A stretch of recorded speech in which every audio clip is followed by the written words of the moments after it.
तो ये तो नॉर्मल वाला डेमो कंट्रोलर देखा था, ठीक है। ये एक और है जिसमें स्टूडेंट लिस्ट, स्टूडेंट एक वेरिएबल लिया जिसके आगे में क्या लिखा है, गेटर एंड सेटर। ये सिर्फ एक एग्जांपल है किसका, प्रॉपर्टीज को डिस्प्ले करने का। कल ही बताया था मैंने, प्रॉपर्टीज एक ऐसा वेरिएबल रहेगा जिसकी वैल्यू आप क्या करते हो, फ्रंट एंड पे क्या करते हो, डिस्प्ले करते हो। और अगर आपको ऐसा कोई वेरिएबल है जो फ्रंट एंड पे वैल्यू डिस्प्ले करना है, बैक एंड से डेटा लेना है और फ्रंट एंड पे डिस्प्ले करना है, तो उसके आगे में क्या लगाया जाता है, गेट एंड सेट, ठीक है। तो ये एक एग्जांपल देख लेते पहले, स्टूडेंट कंट्रोलर।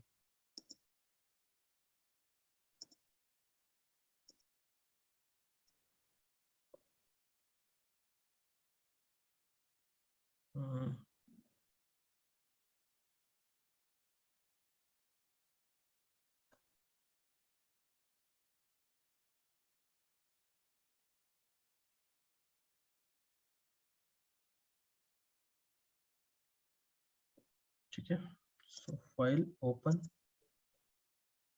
क्लास,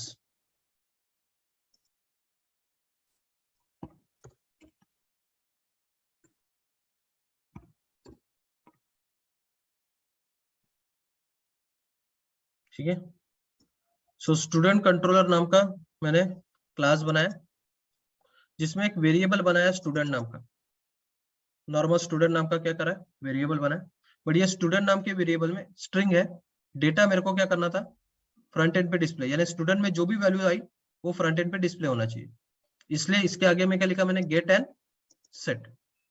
गेट और सेट लिखने के अलग अलग तरीके भी है जो कि यहाँ पे दिखाए गए हैं, यानी सिर्फ यही एक शॉर्टकट नहीं है, और भी तरीके हैं। आप क्या कर सकते हो, एक वेरिएबल ले सकते हो पब्लिक स्ट्रिंग स्टूडेंट, उसके मेन ब्रैकेट के अंदर आप ऐसा गेट और सेट भी लिख सकते हो। अगर सेट में बाहर से वैल्यू जो आ रही है उसमें आपको कोई चेंजेस करने हैं तो आप सेट वैल्यू और उसके साथ जैसे हे किया है मैंने, यानी जो भी वैल्यू बाहर से आएगी उसके साथ मैंने क्या कर रहा है, एक हे, ये वैल्यूज क्या कर रहा हूं मैं, कॉन्केट कर रहा हूं, ठीक है। तो ये भी एक क्या तरीका है गेट और सेट लिखने का। अगर सेट से आपको क्या होने वाला, बाहर से वैल्यू जो आ रही है वो अंदर के वेरिएबल में क्या करना है, असाइन करना है, यानी बाहर से कुछ वैल्यूज आ रही है तो आप ऐसा भी सेट लिख सकते हो। या तीसरा वे क्या है, directly getter and set method ही लिख सकते हो। यहाँ पे नहीं लिखा गया बट यहाँ पे लिखा गया होगा, ठीक है। तीसरा वे यहाँ पे लिखा गया है जिसमें आप डायरेक्टली मेथड लिख सकते हो, गेट स्टूडेंट, सेट स्टूडेंट, ऐसे मेथड लिख सकते हो। तो तीन तरीके हैं गेटर और सेटर लिखने के। कौन कौन से, फिर से समझो।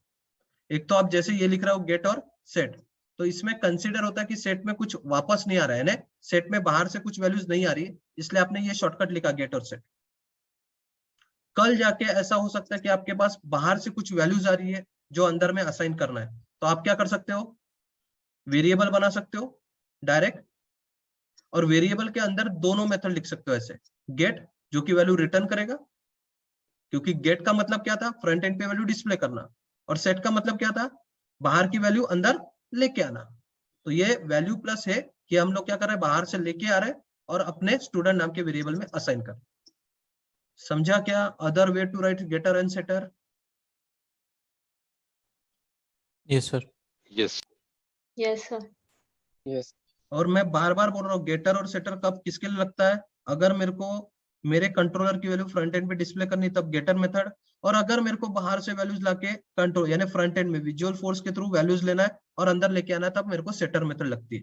अगर सही में वो वैल्यूज बाहर नीचे आ रही है तो ये गेटर सेटर ना लिखते हो आप, ऐसा गेटर सेटर क्या कर सकते हो, लिख सकते हो। अब हर बार ऐसा जरूरी नहीं कि उसके साथ हे लगाना ही है, आप डायरेक्ट वैल्यूज को क्या कर सकते हो, स्टूडेंट में डाल सकते हो। वैल्यूज यानी जो फ्रंट एंड से वैल्यूज आएगी वो।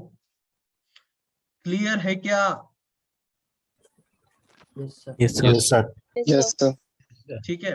तो अभी मुझे क्या करना था, स्टूडेंट में जो, ठीक है, वेरिएबल है इसमें वैल्यूज लेना था। तो वैल्यूज लेने के लिए मैंने क्या किया, एक मेथड लिखी है, एक कंट्रोलर बनाया। अब आपको पता है कंट्रोलर डायरेक्टली कॉल हो जाता है, तो मैंने स्टूडेंट कंट्रोलर नाम का कंट्रोलर बनाया और उसमें स्टूडेंट को वैल्यू क्या दी, ए बी सी, और एक मेथड भी बनाया फेच स्टूडेंट, उसमें स्टूडेंट की वैल्यू क्या कर दी, पी क्यू आर। यानी कंट्रोलर कब कॉल होगा और मेथड कब कॉल होगी, उसके हिसाब से स्टूडेंट की वैल्यू क्या हो जाएगी, चेंज होती रहेगी। और सिंस स्टूडेंट को मैंने गेटर सेटर लगाया, इसलिए मैं उसको डायरेक्टली फ्रंट एंड पे क्या कर सकता हूँ, डिस्प्ले कर सकता हूँ। तो हम लोगों ने अपने कंट्रोलर के अंदर, कस्टम कंट्रोलर के अंदर एक वेरिएबल बनाया है स्टूडेंट नाम का, जिसके अंदर वैल्यूज देने के लिए मैंने दो कोड का यूज किया, एक तो कंस्ट्रक्टर एंड सेकंड क्या है, मेथड। सो दोनों कब कॉल होंगे, और जब भी कंट्रोलर कॉल होगा तब स्टूडेंट की वैल्यू क्या आ जाएगी, एबीसी, और जब मेथड कॉल होगा तब स्टूडेंट की वैल्यू क्या आ जाएगी, पीक्यू। तो कंट्रोलर कब कॉल होता है, मेथड कब कॉल होगा, वो भी पता चलेगा यहाँ पे अपने को, और वेरिएबल को प्रॉपर्टी जैसा कैसे बिहेव करोगे वो भी अपने को पता चल जाएगा। अब इसका फ्रंट एंड देखते हैं। Student property in Apex class, ऐसा कुछ लिखा है।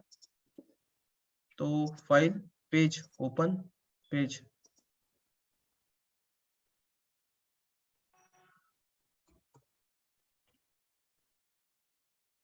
Student properties in Apex class. अब इसमें अपन ने अपना कंट्रोलर कॉल किया। सिंस हमारा कस्टम कंट्रोलर है तो अपने को कोई स्टैंडर्ड कंट्रोलर की जरूरत यहाँ पे नहीं है, डायरेक्टली मैं कंट्रोलर बोलूंगा और उसमें मेरे क्लास को कॉल करूंगा। अब मैंने एपेक्स कोलन फॉर्म लिखा, फॉर्म के अंदर एक आउटपुट पैनल बनाया, आउटपुट पैनल जिसमें मेरे को वैल्यूज क्या करनी है, डिस्प्ले करनी है। तो आउटपुट पैनल बनाया, उसको पैनल को नाम दिया स्टूडेंट डिटेल, और उसके अंदर वो स्टूडेंट के वेरिएबल को मैं क्या कर रहा हूँ, एक्सेस कर रहा हूँ। अब ये स्टूडेंट के वेरिएबल को मैं डायरेक्टली एक्सेस इस कारण कर पा रहा हूँ क्योंकि मैंने उसके आगे में क्या लिखा है, गेट एंड सेट। ये क्लियर है क्या?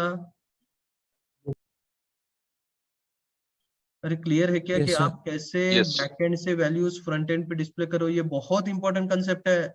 ये आपको लाइटनिंग में अगर यहाँ पे नहीं समझा है तो वहां पे समझने वाला ही नहीं है, वहां पे समझने वाला ही नहीं है आपको।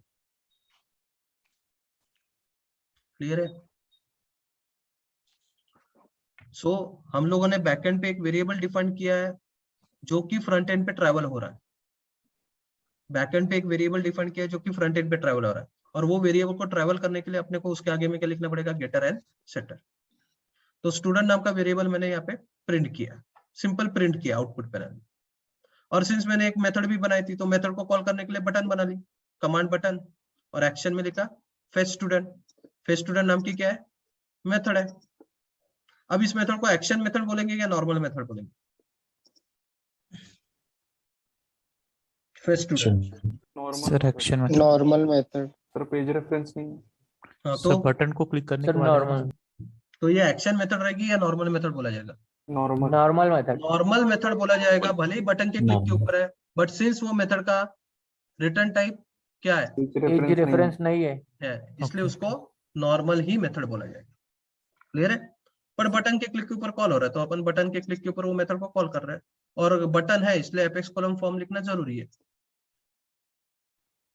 है क्या? कोड समझ में आया क्या? कस्टम कंट्रोलर जिसमें हम Yes, sir. लोगों ने एक वेरिएबल बनाया और वो वेरिएबल को चेंज करने के लिए कंट्रोलर का यूज किया, यानी कंस्ट्रक्टर का यूज किया, कंस्ट्रक्टर के अंदर वैल्यू चेंज की, और एक मेथड भी बनाई, मेथड के अंदर से भी वैल्यू चेंज हो रही है।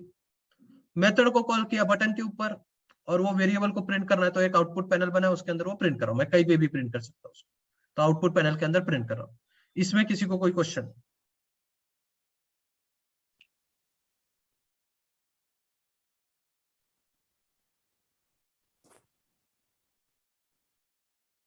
है क्या? No, sir. No, sir. No, sir. हाँ बोलिए। क्लियर? सर ये आईडी स्टूडेंट डिटेल्स वाला। ये स्टूडेंट डिटेल वो पैनल के ऊपर नाम आ जाएगा, अच्छा पैनल जो रहता है ना उसके ऊपर नाम, नाम कुछ भी हो सकता है ना। ओके। प्रीव्यू करता हूं मैं, ठीक है? तो क्या आया नाम, एबीसी। एबीसी क्या है, पहला नाम। अब ये एबीसी क्यों नाम आया पहले? क्योंकि जब आप एपेक्स पेज और कंट्रोलर को कॉल करते हो तो बाय डिफॉल्ट क्या हो जाता है, बाय डिफॉल्ट क्या हो जाता है, ठीक है, आपका कंस्ट्रक्टर कॉल हो जाता है। कंस्ट्रक्टर को कॉल करने के लिए कोई स्पेसिफिक लॉजिक नहीं लगाना पड़ता है। जब भी हम लोग क्या करेंगे, जब भी हम लोग क्या करते हैं, एपेक्स पेज कंट्रोलर को कॉल करते हैं, एपेक्स पेज कंट्रोलर को कॉल करते हैं, ठीक है। जब भी हम लोग एपेक्स पेज कंट्रोलर को कॉल करते हैं तो क्या होता है, ठीक है, क्या होता है, कंस्ट्रक्टर को कंस्ट्रक्टर कॉल हो जाता है। ठीक है, कंस्ट्रक्टर कॉल हो जाता है, ठीक है, क्लियर है।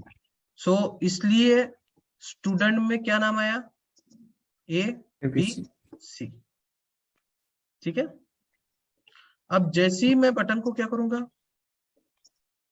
क्या करता हूं, क्लिक करता हूं, तो नाम क्या आ जाएगा, PQR। कैसे आया नाम PQR, क्योंकि मैंने क्या थर्ड किया, को कॉल किया। फेच स्टूडेंट नाम के एक्शन को क्या किया, कॉल किया। एक्शन बटन के क्लिक के ऊपर एक्शन कॉल, एक्शन के ऊपर मेथड कॉल हुई, तो जैसे ही मेथड कॉल हुई तो मेथड का कॉल के ऊपर स्टूडेंट की वैल्यू क्या होगी, PQR। सिंपल स्ट्रेट फॉरवर्ड तो था,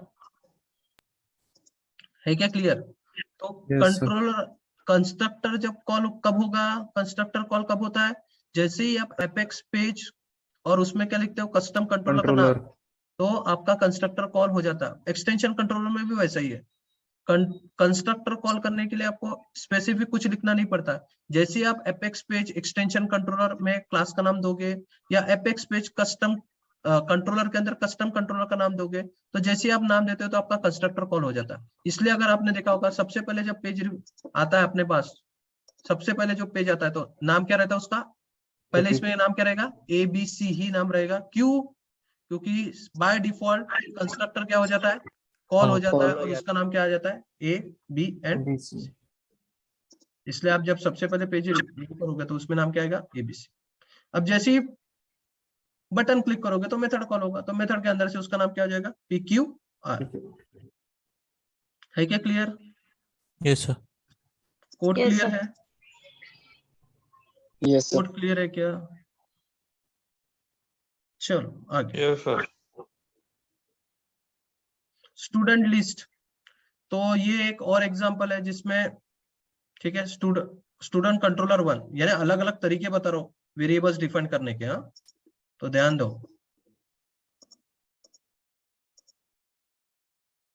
क्लास स्टूडेंट लिस्ट कंट्रोलर, अब ये स्टूडेंट लिस्ट कंट्रोलर में वही कंसेप्ट है, बट इसमें क्या है, दो वेरिएबल है, एक स्टूडेंट नाम का वेरिएबल है और एक लिस्ट है। वो लिस्ट भी मेरे को फ्रंट एंड पे डिस्प्ले करनी है, यानी अब तक मैं एक सिंगल वेरिएबल डिस्प्ले करता था, अभी मेरे को क्या डिस्प्ले करना है, अभी क्या डिस्प्ले करना है, लिस्ट भी क्या करनी है, डिस्प्ले करनी है। अब तक मैं सिर्फ वेरिएबल डिस्प्ले कर रहा था, अभी मेरे को लिस्ट भी डिस्प्ले करनी है।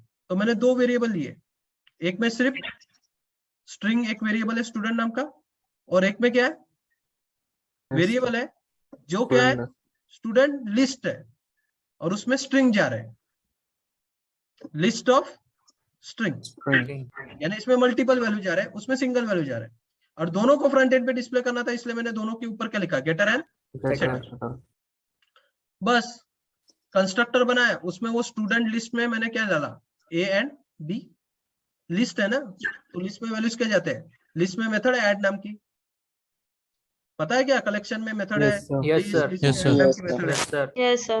वो लिस्ट नाम की, इसमें A और B नाम मैंने डाल दिया, और स्टूडेंट जो वेरिएबल था उसमें नाम दिया ABC।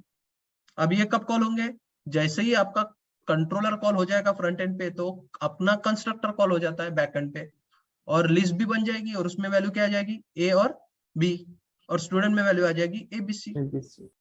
और फेच स्टूडेंट नाम का जो मेथड है, उसमें मैंने स्टूडेंट को ले दी PKR, और स्टूडेंट लिस्ट में और एक कंपोनेंट को ऐड कर दिया, C नाम का, यानी लिस्ट में हम लोगों ने जो AB था उसके साथ और क्या कर दिया, एक और कंपोनेंट क्या कर दिया, ऐड कर दिया, जिसका नाम है C। है क्या clear, yes sir. Yes sir. अब तक अपने पास एक वेरिएबल था, अभी दो वेरिएबल है, तो एक में सिंगल वैल्यू जा रही है, एक में डबल वैल्यू जा रही है, ठीक है। अब इसको फ्रंट एंड पे डिस्प्ले करेंगे, कैसे करेंगे वो देख लेते हैं। तो नाम है student list property in Apex class page.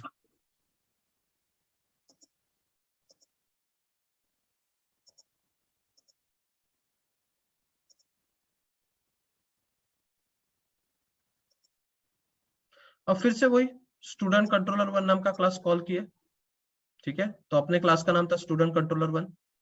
अब वही आउटपुट पैनल में मैंने क्या किया, स्टूडेंट को भी प्रिंट किया और स्टूडेंट लिस्ट को भी क्या किया, प्रिंट किया। तो इसमें भी जो भी कंस्ट्रक्टर के अंदर वैल्यू होगी, पहली वैल्यू ए बी वो वैल्यू, और स्टूडेंट में ना वैल्यू क्या रहेगी ए बी सी, वो प्रिंट होगा। अगर मेरे को एक एक वैल्यू प्रिंट करनी है लिस्ट में से, तो वही है, पेज ब्लॉक टेबल का यूज कर सकता हूँ, या मैं किसका यूज करता हूँ, एपेक्स कोलन रिपीट। रिपीट भी एक क्या टैग है जो कि कलेक्शन में से वैल्यूज एक एक करके मेरे को क्या करता है, वापस देके मैं वो वैल्यू को प्रिंट कर सकता हूँ। अपने एपेक्स कॉलम पेज ब्लॉक बहुत बार लगाया है, अभी अपने को पता है उसमें वैल्यूज में क्या रहती है, मल्टीपल वैल्यूज, और वेर में सिंगल वैल्यू है क्या याद? Yes sir. Yes sir. ठीक है, यस सर। जो भी नहीं बोल रहा उनके लिए भी, आपने पेज ब्लॉक टेबल का यूज किया है जिसमें अकाउंट की लिस्ट, अकाउंट के कॉन्टैक्ट की लिस्ट, पूरे कॉन्टैक्ट की लिस्ट, अपॉर्चुनिटी की लिस्ट कैसे डिस्प्ले की थी, वैल्यूज में क्या थे, मल्टीपल वैल्यूज थे, या रिकॉर्ड सेट पेज में, रिकॉर्ड सेट वेयर में मल्टीपल वैल्यूज थे, और फिर एक एक वैल्यू आप क्या कर रहे थे, कलेक्ट कर रहे थे, एक एक ऑब्जेक्ट कलेक्ट कर रहे थे। अब अपने सिनेरियो में यहाँ पे ऑब्जेक्ट नहीं है, अपने सिनेरियो में यहाँ पे तो स्ट्रिंग है। तो स्टूडेंट लिस्ट नाम का जो वेरिएबल है जिसमें मल्टीपल वैल्यू है वो वैल्यूज में डाल दूंगा, और वेयर में कोई भी वेरिएबल ले सकता हूँ जिसमें मैं एक एक वैल्यू कलेक्ट करूंगा, और फिर वो एक एक वैल्यू मैं प्रिंट कर रहा हूँ, BRN नेक्स्ट लाइन पे जाएगा वो। ऐसे करके मैं एपेक्स कोलन रिपीट को यूज कर रहा हूँ। तो इसमें मैं क्या कर रहा हूँ, नॉर्मल वैल्यूज को भी प्रिंट कर रहा हूँ, नॉर्मल वैल्यूज को भी प्रिंट कर रहा हूँ, और एक एक करके वो स्ट्रिंग में से वैल्यूज निकाल के उसको भी प्रिंट कर रहा हूँ, लिस्ट में से वैल्यूज निकाल के उसको भी प्रिंट कर। समझा क्या ये code? Yes sir. Yes sir. Yes sir. और फिर वैसे ही बटन को भी क्लिक किया है, तो बटन को भी कॉल किया, फेच स्टूडेंट नाम की मेथड है जिसको कॉल करना है।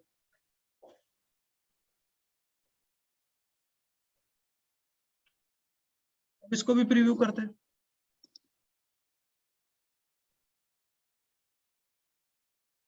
तो देखो सबसे पहले क्या आएगा, एबीसी, किसमें आया वो, एबीसी वैल्यू किसमें आई, स्टूडेंट में, क्योंकि कंस्ट्रक्टर के अंदर अपन ने स्टूडेंट की वैल्यू क्या दी थी, एबीसी।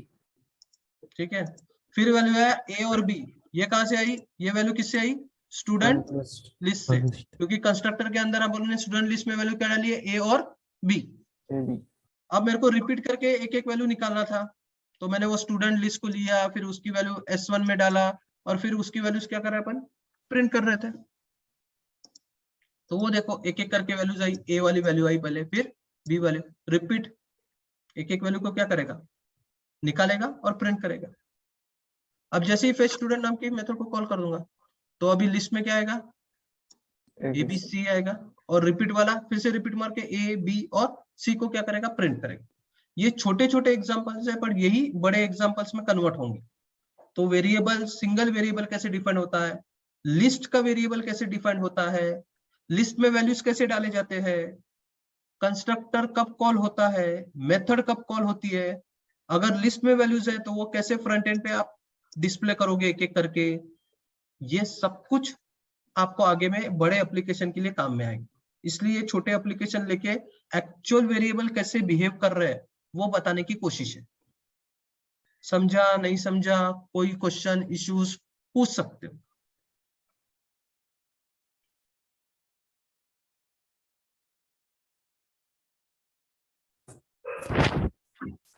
सर एपेक्स क्लास पे जाओ ना एक बार, क्लास तो का हो तो का सांगते हैं स्टूडेंट कंट्रोलर,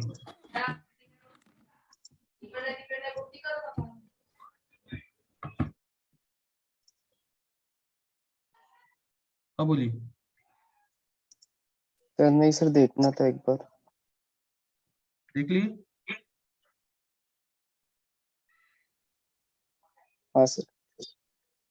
और किसी को कोई क्वेश्चन?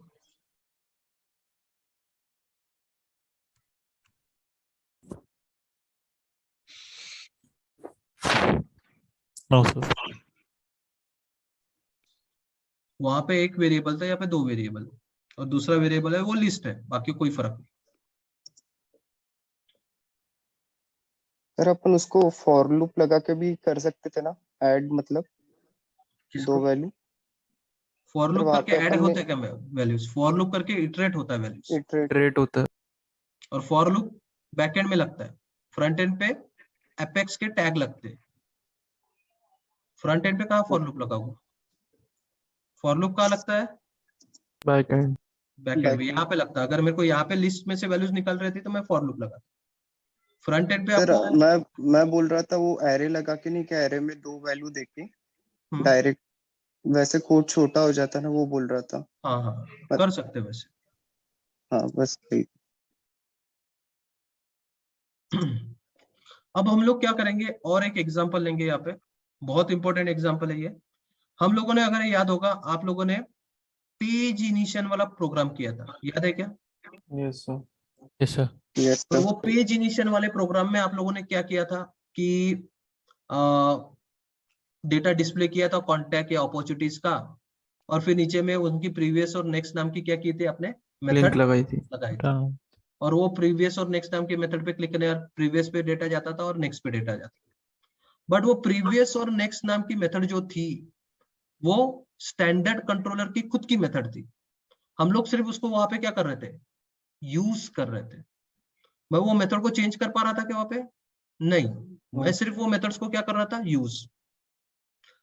अब यहां पे हम लोग क्या करेंगे, अकाउंट का डेटा डिस्प्ले करेंगे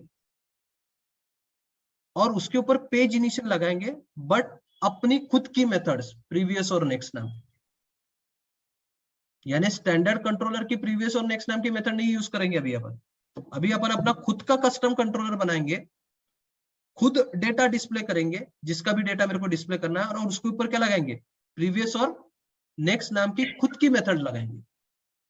इंपॉर्टेंट क्या है, कोड है, बहुत सारी चीजें इसमें सीखने को मिलेगी।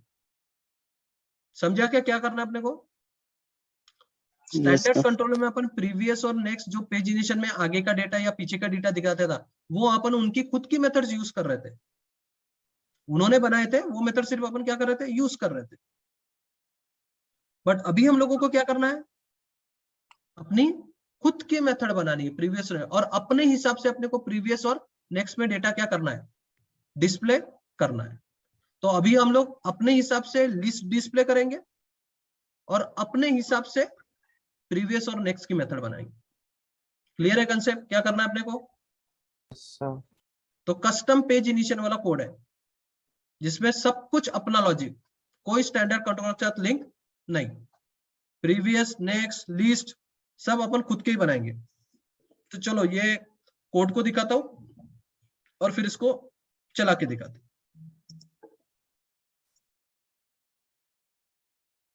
क्लास कस्टम,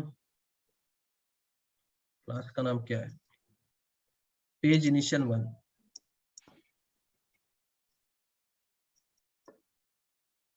ठीक है, तो पेज इनिशियल 1 नाम का क्लास है, और इसका फ्रंट एंड जो पेज है वो है पेज इनिशियल EXPG।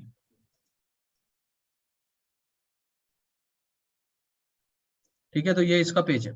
अब मैं पहले आपको डिस्प्ले करके दिखाता हूँ क्या दिख रहा है, कैसे दिख रहा है वो देख लो, फिर उसके ऊपर लॉजिक के ऊपर जाते हैं।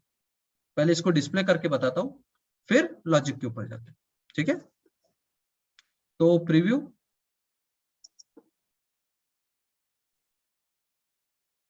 तो ऐसा मेरा पेज है जिसमें अकाउंट का name, website, annual revenue, description, type, ऐसे 5 चीजें मैं लिस्ट में डिस्प्ले कर रहा हूँ। 5 चीजें डिस्प्ले कर रहा हूँ, और मेरे पास 2 बटन है, प्रीवियस और नेक्स्ट। जैसे ही मैं नेक्स्ट पे जाऊंगा तो आगे वाले डेटा दिखेंगे, और जैसे ही मैं प्रीवियस पे जाऊंगा तो पीछे वाला डेटा दिखेगा। बट ये प्रीवियस और नेक्स्ट नाम की जो मेथड है वो मैं खुद क्या कर रहा हूं, बना रहा हूं। अगर आपने देखा होगा स्टैंडर्ड कंट्रोलर में 20 का रिकॉर्ड आता है, 20 का लिस्ट दिखता है बाय डिफॉल्ट। मैं यहाँ पे किस किस Yes, 5 का रिकॉर्ड दिखा रहा हूँ। 5 का। ठीक है, तो वो मेरा खुद का लॉजिक है कि एक टाइम पे 5 ही आने चाहिए, और नेक्स्ट पे नेक्स्ट वैल्यूज दिखनी चाहिए, प्रीवियस पे प्रीवियस वैल्यू। समझा क्या? ये सब कुछ अपन खुद Yes, बना रहे हैं। sir. अभी हम लोग किसी का भी कोई कोड ले नहीं रहे, लिस्ट भी अपन खुद ही बना रहे हैं, जिसमें कौन कौन सा डेटा चाहिए वो खुद ही डिसाइड कर रहे हैं, और प्रीवियस और नेक्स्ट नाम की लॉजिक भी अपन खुद की बना रहे हैं। तो चलो कोड के ऊपर फिर से, बड़ा कोड है, बहुत इंपॉर्टेंट कोड है। ठीक है, बहुत सारी चीजें इसमें आएगी जो आपको आगे में भी काम में आएगी। अब इसका क्लास, तो क्लास के अंदर मैंने 3 वेरिएबल ले लिए, 3 वेरिएबल मेरे को लगते थे। अब वो वेरिएबल यहीं पे लग रहे हैं, बाहर नहीं लग रहे, इसी क्लास के अंदर लग रहे हैं, उसको फ्रंट एंड पे डिस्प्ले नहीं करना है, इसलिए उस वेरिएबल के आगे में सेटर गेटर नहीं है, वो नॉर्मल वेरिएबल्स है। और तीनों इंटीजर चाहिए थे। यहाँ पे INT इंट नहीं लगता, यहाँ पे डायरेक्ट इंटीजर का ऑब्जेक्ट लगता है, डायरेक्ट इंटीजर का ऑब्जेक्ट। तो मैंने इंटीजर और उसका नाम है टोटल रिकॉर्ड, ऑफसेट साइज और limit size, 3 variable. Limit size में वैल्यू है 5, लिमिट साइज में वैल्यू क्या है, 5 की वैल्यू। ऐसे 3 वेरिएबल लिए, वेरिएबल समझे क्या? और प्राइवेट इसलिए लिए क्योंकि बाहर से उसको एक्सेस नहीं करवाना मेरे, इसलिए मैंने उसको प्राइवेट लिया। समझा क्या 3 variable? Yes, sir. Yes, sir. अब मैंने पेज इनिशियल का क्या किया, कंस्ट्रक्टर बनाया। कंस्ट्रक्टर। अब कंस्ट्रक्टर के अंदर मेरे को क्या करना था, अकाउंट के अंदर कितने रिकॉर्ड है उसका काउंट चाहिए था। मैंने आपको उसी दिन बोला था, जब भी आपको कोई स्पेसिफिक डेटा चाहिए या स्पेसिफिक वैल्यू चाहिए डेटाबेस से, तो आप डायरेक्टली मेथड को कॉल करके नहीं ले सकते हो, उसके लिए आपको क्वेरी लिखनी पड़ेगी। अब ये क्वेरी क्या है वो आगे के चैप्टर में और अच्छे से समझेगा, बट क्वेरी एक ऐसी लैंग्वेज होती है जो डेटाबेस में के साथ बात करने के लिए यूज होती है, इजी है बहुत। डेटाबेस के साथ अगर आपको बात करनी है तो क्वेरी लैंग्वेज में बात करनी पड़ती है। सेल्सफोर्स में वो क्वेरी लैंग्वेज को बोला जाता है SOQL, Salesforce object query language. SQL जो लैंग्वेज है, अगर किसी ने काम किया होगा, नहीं भी किया होगा तो कोई प्रॉब्लम नहीं, इजी लैंग्वेज है वो, समझ जाएंगे अपने को। तो SQL और SOQL एग्जाम सेम है, बट SQL में हम लोग डेटाबेस में टेबल और कॉलम्स के साथ बात करते थे, टेबल के अंदर रोज और कॉलम्स रहते। यहाँ पे टेबल्स नहीं है अपने पास, यहाँ पे क्या है, ऑब्जेक्ट एंड फील्ड्स। वहां पे क्या रहते हैं, टेबल्स रहते हैं, और टेबल्स में क्या रहते हैं, कॉलम्स, और कॉलम्स में क्या रहता है, रो वाइज डेटा रहता है। देखा है क्या कभी database table? Yes, sir. Yes sir. ठीक है, नहीं भी देखा होगा तो वो टेबुलर फॉर्मेट में डेटा स्टोर होता है, जैसे अपने रिपोर्ट्स में वगैरह होता है। यहाँ पे अपने पास कोई ऐसा टेबल नहीं है, अपने पास क्या है यहाँ पे, Object and field. Objects and, object. ठीक है। तो अभी अपने पास क्या है यहाँ पे, ऑब्जेक्ट एंड फील्ड्स, ठीक है। सो अभी मेरे को क्या करना था, अकाउंट का रिकॉर्ड का काउंट लेना था। तो क्वेरी लिखने के लिए अभी देखो 1-2 क्वेरीज लिख के यहाँ पे दी गई है, आगे में और डिटेल में आएगा, बट आप समझ सकते हो आराम से। सिलेक्ट काउंट, काउंट ये फंक्शन है, जैसे आप लोगों ने सेल्सफोर्स के अंदर वैलिडेशन लगाते वक्त टुडे नाम का फंक्शन लगाया था, ठीक है, ग्रेटर देन, लेस देन, ऐसे फंक्शन लगाते ना, मीन मैक्स नाम का फंक्शन लगाया था आपने रोल ऑफ समरी में। वैसे ही एक फंक्शन है जिसका नाम है काउंट। काउंट क्या करता है, वो टेबल में, यानी अभी टेबल ही बोलते हैं, अकाउंट नाम का जो भी डेटाबेस के अंदर डेटा रखा होगा, तो कितने अकाउंट्स है उसका पूरा काउंट दे देगा। और काउंट कभी भी वैल्यूज इंटीजर में वापस करता है।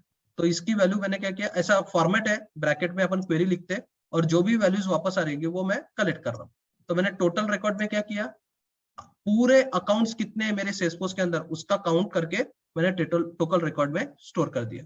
और ये कब कॉल किया, कंस्ट्रक्टर के अंदर, यानी जैसे ही अपना कंट्रोलर कॉल हो जाएगा तो ये क्वेरी लग जाएगी और मेरे को टोटल रिकॉर्ड में क्या मिलेगा, कितने अकाउंट्स अपने सेल्सफोर्स के डेटाबेस में उसका काउंट मिल जाएगा। ये क्लियर है क्या यहां तक? Yes sir. Yes, sir. Sir count लेंगे तो वो पूरा आईडी का ही काउंट देंगे ना, जितनी आईडी है टोटल उतने पूरे अकाउंट। रिकॉर्ड कितने, आईडी वीडी का काउंट नहीं देता, पूरे रिकॉर्ड्स कितने रिकॉर्ड्स है आपके पास उनका काउंट। आईडी का काउंट दिया है या तुम्हारे पूरे रिकॉर्ड का सेम ही रहेगा ना, आईडी Yes, के sir, अलग है वही क्या तो। रिकॉर्ड से? No sir. तो आपके पास 100 होंगे तो 100 वापस करेगा। है क्या क्लियर ये? Yes. Yes sir. अब आपको क्या करनी थी, फ्रंट एंड पे अकाउंट की लिस्ट डिस्प्ले करनी थी। ये क्या है, अकाउंट की लिस्ट है ना, और उसमें क्या क्या है, account name, website, annual memory, description, type, यानी ये 5 चीजें मेरे को डिस्प्ले करनी थी। ठीक है, तो ये 5 चीज मैंने फेच कैसे की डेटाबेस से, मैंने उस दिन भी आपको बताया था कि अगर आपको specific records with specific columns, यानी specific records with specific fields fields यानी annual revenue, first name, last name, जो भी आपको फील्ड्स के हिसाब से रिकॉर्ड चाहिए तो आपको क्वेरी लिखनी पड़ेगी। तो मैंने एक मेथड लिखी है गेट एसीसी लिस्ट। अब ये मेथड मेरे को क्या करेगी, लिस्ट ऑफ अकाउंट वापस करेगी, क्योंकि मेरे को एक अकाउंट नहीं चाहिए, क्या चाहिए, लिस्ट चाहिए, क्योंकि मेरे पास मल्टीपल अकाउंट डिस्प्ले करने ना मेरे को। लिस्ट में जब डिस्प्ले करता हूं तो एक अकाउंट आता क्या, यानी एक डेटा आएगा क्या, मल्टीपल आएगा। तो मेरे को मल्टीपल को क्या करना है, स्टोर करके रखना है। तो मैंने किस में स्टोर किया, लिस्ट के अंदर, और उसमें जेनरिक लगाया अकाउंट। इसका क्या मतलब आएगा, अकाउंट की लिस्ट। यानी ये मेथड जब कॉल होगी तो मेरे को क्या मिलेगा, अकाउंट की लिस्ट मिल जाएगी। अब ये अकाउंट की लिस्ट में डेटा कैसे डालूंगा मैं, ये डेटा कैसे फेच करूंगा डेटाबेस से, तो सिंपल फिर से क्वेरी। तो आपको डेटाबेस नाम का क्लास है, उसमें क्वेरी नाम की मेथड है। ये सब कुछ सेल्सफोर्स के क्या है, विजुअल फोर्स के समझ लो क्या है, लाइब्रेरीज है। तो डेटाबेस डॉट क्वेरी, डेटाबेस नाम का क्लास, क्वेरी नाम की मेथड, जिसमें मैं एसक्यूएल क्वेरी लिख रहा हूँ। तो जब भी आपको किसी भी ऑब्जेक्ट से डेटा निकालना है, अभी मेरे को अकाउंट वाले ऑब्जेक्ट से डेटा निकालना था विथ स्पेसिफिक फील्ड्स, अपने पास ऑब्जेक्ट है और उसके अंदर फील्ड्स है। अब मेरे को अकाउंट नाम के जो ऑब्जेक्ट है उसमें से मेरे को क्या करना है, स्पेसिफिक फील्ड्स निकालना है। तो क्वेरी कैसे लिखती है, सिलेक्ट नेम, वेबसाइट, ये सभी फील्ड्स के नाम है जो अकाउंट के अंदर है। नहीं पता है फील्ड के नाम तो ऑब्जेक्ट मैनेजर आके चेक करो, name, website, description, type from account, account object. तो ये क्या करेगा, अकाउंट नाम के ऑब्जेक्ट से ये फील्ड्स को क्या करेगा, फेच करेगा। जितने भी अकाउंट्स होंगे उसमें से ये फील्ड्स फेच करेगा, ठीक है। और उसको कहां स्टोर कर देगा, लिस्ट ऑफ अकाउंट में। तो इसमें एक एक अकाउंट क्या होते रहेगा, स्टोर होते रहेगा। और वो अकाउंट के ऑब्जेक्ट में क्या क्या रहेगा, क्या क्या रहेगा, name, website, annual revenue, description और टाइप। इतना समझा क्या, इतनी क्वेरी समझी क्या पहले, तो ये बताओ, वो बात का देखेंगे sir. हम। Yes, sir. Yes, sir. और ये डेटा क्या करेगा, अकाउंट के लिस्ट में। हाँ, कल जाके अगर सिंगल ऑब्जेक्ट आता था, सिंगल ऑब्जेक्ट, तो यहाँ पे लिस्ट नहीं रहता, सिर्फ क्या रहता, अकाउंट का ऑब्जेक्ट। तो वो अकाउंट के ऑब्जेक्ट में वो कलेक्ट करके रख देता। अब यहाँ पे मल्टीपल अकाउंट्स आ रहे हैं, इसलिए अपन ने लिस्ट ऑफ अकाउंट में उसको कलेक्ट किया। कलेक्ट करने का तरीका स्ट्रेट फॉरवर्ड है, समझा क्या इतना। Yes sir. Yes, sir. Yes, sir. हाँ, बट मेरे को एक टाइम पे सिर्फ 5 ही रिकॉर्ड चाहिए, क्योंकि मेरा ये है ना, एक टाइम पे अपने को कितने रिकॉर्ड चाहिए, 5 ही डिस्प्ले करना है, हाँ। ठीक है। तो इसलिए मैंने यहाँ पे क्या किया है, लिमिट क्या किया उसकी। तो एक लिमिट नाम का एक फंक्शन है अपने पास, जिसमें मैं क्या कर सकता हूँ, लिमिट की साइज दे सकता हूँ, कितना लिमिट चाहिए, यानी कितने वैल्यूज चाहिए, कितने वैल्यूज चाहिए वो हम लोग लिमिट साइज में दे सकते हैं, ठीक है। कितना वैल्यू चाहिए वो हम लोग लिमिट साइज में दे सकते हैं। तो उसलिए मैंने क्या किया, लिमिट। अब मेरे को फिक्स नहीं करना था, क्योंकि मेरे को प्रीवियस और नेक्स्ट करूंगा तब वैल्यूज क्या होंगी, चेंज होती रहेगी ना। फिर 5 से 10, 10 से 15, ऐसे भी तो वैल्यू चाहिए, एक बार सिर्फ 5 ही रिकॉर्ड नहीं है। तो इसलिए मैंने क्या किया, एक लिमिट साइज नाम का एक वेरिएबल ले चुका हूं ऊपर में, और जिसमें वैल्यूज डाली मैंने 5। अब ये लिमिट साइज बाद में चेंज होने वाली है, इसलिए मैंने वेरिएबल लिया, और वो वेरिएबल मेरे क्वेरी के साथ क्या कर दिया, मैंने अटैच कर दिया। यानी मैं क्वेरी के साथ अपने वेरिएबल को भी क्या कर सकता हूं, अटैच कर सकता हूं। वेरिएबल के साथ क्या कर सकता हूं, वैल्यूज को क्या कर सकता हूं, अटैच भी कर सकता हूं। तो फ्रॉम अकाउंट लिमिट, स्पेस दो थोड़ी, क्योंकि लिमिट के बाद स्पेस चाहिए, नहीं तो चिपक के आ जाएगा, नहीं, स्पेस प्लस। अब वहां पे क्या है, क्वेरी के बीच में मेरे को अपना वेरिएबल, सेल्सफोर्स का वेरिएबल चिपकाना है, क्योंकि ये तो क्वेरी है, ये अलग लैंग्वेज है, सेल्सफोर्स अलग लैंग्वेज है। तो उसके साथ प्लस करके फिर मैंने बोले लिमिट साइज। तो क्वेरी क्या बनेगी, select name, website, annual revenue, description, type from account, limit 5। समझा क्या, अभी क्लियर है क्या query. Yes sir. But limit जब सर, देते वो- हैं तो, हाँ बोलिए। सर वो चेंज नहीं होता तो लिमिट के सामने ही वैल्यू लिखते क्या अपन। हाँ, लिमिट इक्वल टू 5 लिख देते डायरेक्ट, या लिमिट 5 बोल देते, हाँ। चेंज नहीं होता तो फिक्स हो जाती है वो क्वेरी। बट अपने को डायनामिक क्वेरी बनानी है, यानी वैल्यू चेंज होनी चाहिए, इसलिए अपन क्या कर रहे हैं, प्लस देके वेरिएबल को डाल रहे हैं, क्योंकि वेरिएबल में वैल्यू चेंज होती रहेगी कोड के थ्रू।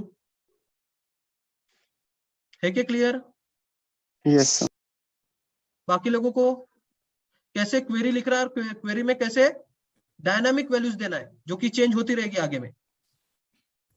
अब जब भी लिमिट देते तो लिमिट अकेला नहीं चलता, उसके साथ ऑफसेट चलता है। ऑफसेट का मतलब क्या है? स्टार्टिंग कहां से? 0 to 5, 5 to 10, 10 to 15। तो ऑफसेट रहती स्टार्टिंग वैल्यू और लिमिट रहती एंड वैल्यू। ऑफसेट क्या रहती है? स्टार्टिंग, और लिमिट क्या रहती है? 1।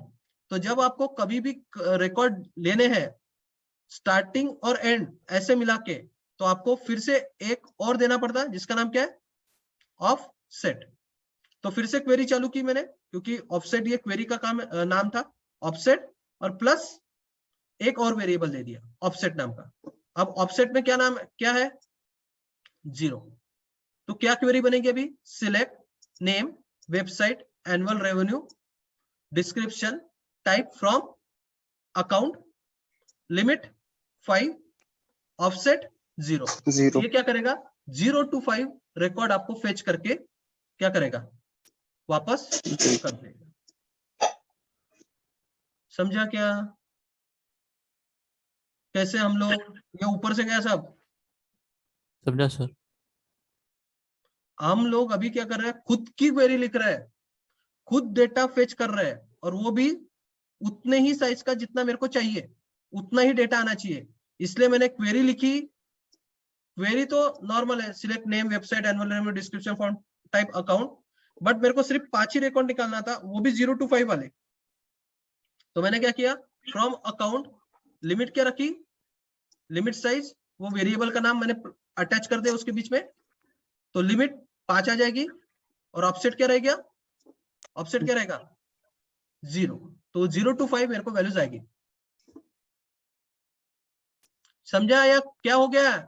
समझा सर। Yes sir. बाकी लोग क्या कर रहे हैं? समझा या नहीं सर। समझा? क्योंकि ये फैक्ट है। अभी बचपन छोटे छोटे कोड नहीं आएंगे, अभी बड़े कोड के ऊपर ध्यान देना ही पड़ेगा और उसको समझना ही पड़ेगा। अभी बहुत हो गया छोटे छोटे कोड्स, अब इससे भी बड़े बड़े कोड आएंगे। और अगर इसमें प्रॉब्लम आ रहा है तो अपना बैकग्राउंड ये करो कि आपको क्या क्या आता है करके अभी। और डेटा लाने का काम क्वेरी ही करेगा, और कोई ऑप्शन नहीं है अपने पास डेटा लाने का काम। और फिर मैंने वो अकाउंट की लिस्ट रिटर्न कर दी।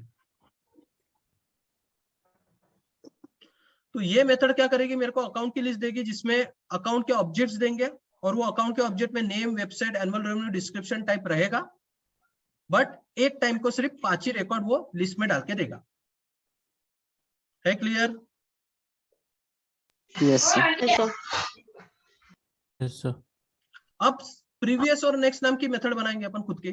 तो प्रीवियस और नेक्स्ट नाम की मेथड बहुत इजी है। क्या करना पड़ेगा? एक प्रीवियस नाम की मेथड बनाए, इसमें हम लोग क्या करते हैं? ऑफसेट का साइड बढ़ाते हैं, सिर्फ ऑफसेट का साइड बढ़ाना है अपने को। तो प्रीवियस अगर कर दिया तो ऑफसेट का साइड क्या होगा? लिमिट से कम हो जाएगा। यानी अगर मैं प्रीवियस जाता हूं और ऑफसेट में 10 है, तो 10 - 5, तो कितने वैल्यू रहेगी ऑफसेट में? क्या आएगी? सिर्फ 5। 5। और नेक्स्ट में क्या करूंगा? ऑफसेट का साइज क्या करते रहूंगा? लिमिट के साइज से बढ़ाते रहूंगा। तो ये प्रीवियस और नेक्स्ट जैसी बटन चलेगी तब ये ऑफसेट की वैल्यू क्या होगी? कम या ज्यादा? लिमिट तो उतनी रहेगी, 5 की लिमिट रहेगी, बट ऑफसेट के थ्रू हम लोग क्या करेंगे? आगे के वैल्यू दिखाना या पीछे की वैल्यू दिखाना, वो डिसाइड हो जाएगा। तो जैसे ही आप प्रीवियस की बटन क्लिक करोगे, सपोज प्रीवियस मेथड प्रीवियस की बटन पे क्लिक हो गया, तो ऑफसेट की वैल्यू क्या हो जाएगी? सपोज ऑफसेट की वैल्यू क्या थी? 10 पहले, तो 10 - 5 क्या हो जाएगा? 5। तो यहाँ पे क्वेरी क्या बनेगी? सिलेक्ट नेम फ्रॉम हियर, वहां पे क्या रहेगा? क्या रहेगा? 10 to 5, यानी पीछे के 5 रिकॉर्ड दिखाओ। अगर मैं नेक्स्ट करूंगा तो 10 to 15, 15 to 20, तो सिर्फ अपने को प्रीवियस और नेक्स्ट नाम की जो मेथड है उसमें ऑफसेट का साइज क्या करना पड़ता है? बढ़ाना पड़ता है। वो लिमिट साइज से अपन क्या करेंगे? बढ़ाएंगे, या लिमिट साइज से क्या करेंगे? उसको घटाएंगे। और वो ऑफसेट जो है वो क्वेरी में क्या होते रहेगा? वैल्यूज क्या करता रहेगा? चेंज करते रहेगा। और जैसे ये चेंज करेगा तो अपने को वही डेटा मिलेगा जो ऑफसेट के हिसाब से क्या किया अपन ने? मांगा है। तो पहले मैं ऑफसेट में 0 to 5 मांगूंगा। अगर नेक्स्ट करता हूं, अगर मैंने नेक्स्ट बटन दबाई तो क्या हो जाएगा?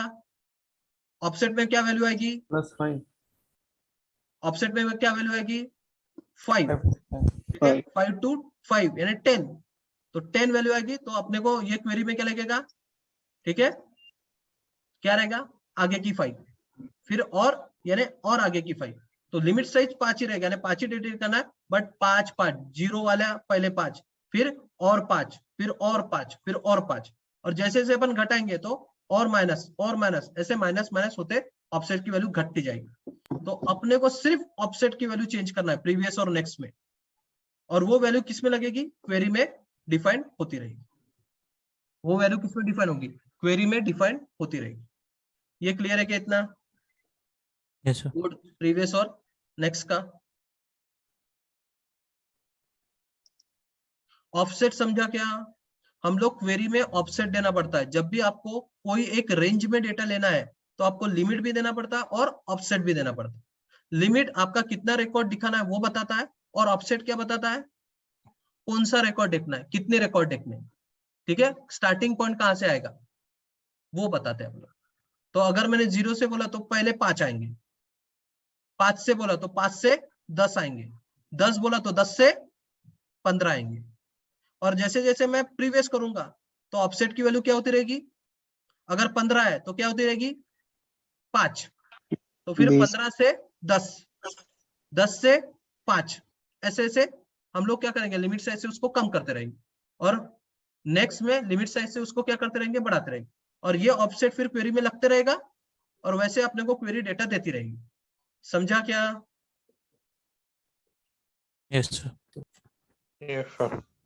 तो काउंट मेथड, फिर उसके बाद सिलेक्ट मेथड जिसमें लिमिट और ऑफसेट है, और फिर प्रीवियस और नेक्स्ट जिसमें अपन ऑफसेट की वैल्यू क्या कर रहे हैं, चेंज भी कर रहे हैं। है क्लियर, है क्या कोई क्वेश्चन इसके ऊपर,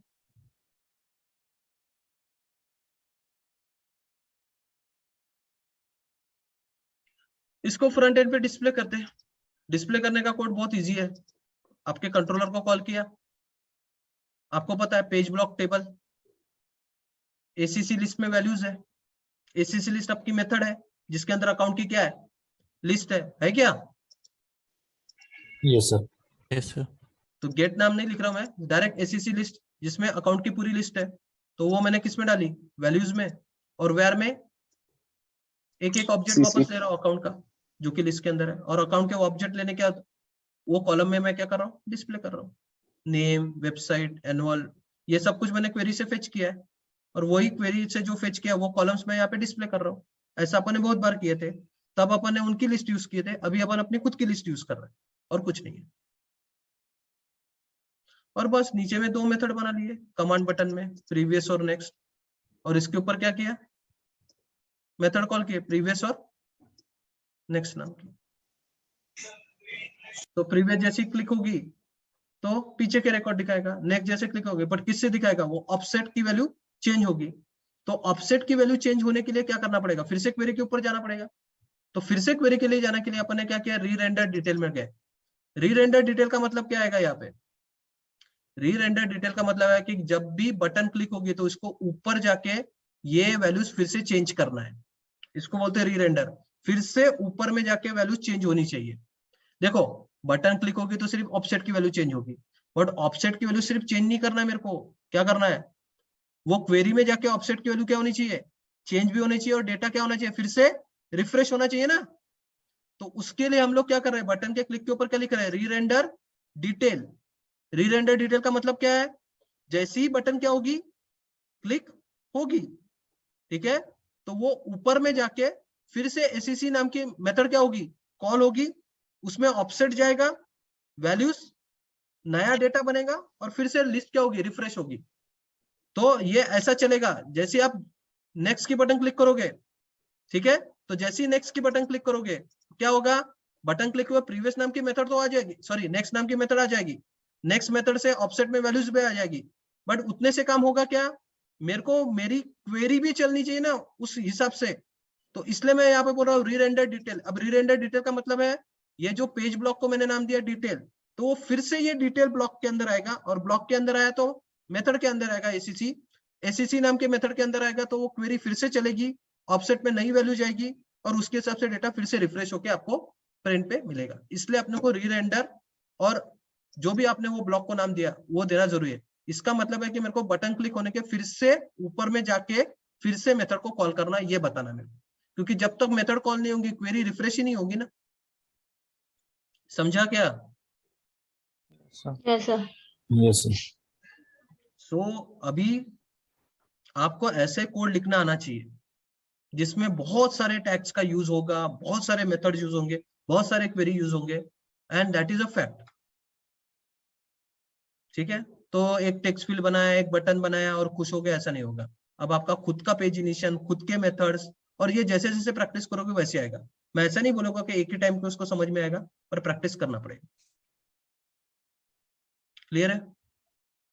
यस सर। यस चलो तो करके देखो इसको। अगर कुछ प्रॉब्लम आता है तो पूछो मेरे को, मैं आज ये असाइनमेंट भेजता हूँ आपको। ठीक है? Yes sir.